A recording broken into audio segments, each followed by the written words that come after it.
सखी हाँ पूजा करे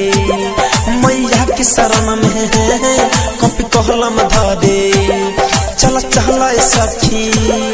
हाँ पूजा करे मैया के चरण में कॉपी कलम धरे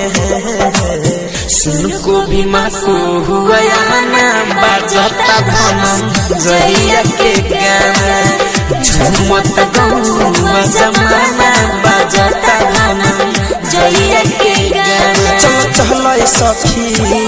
हाँ पूजा करे मैया के चरण में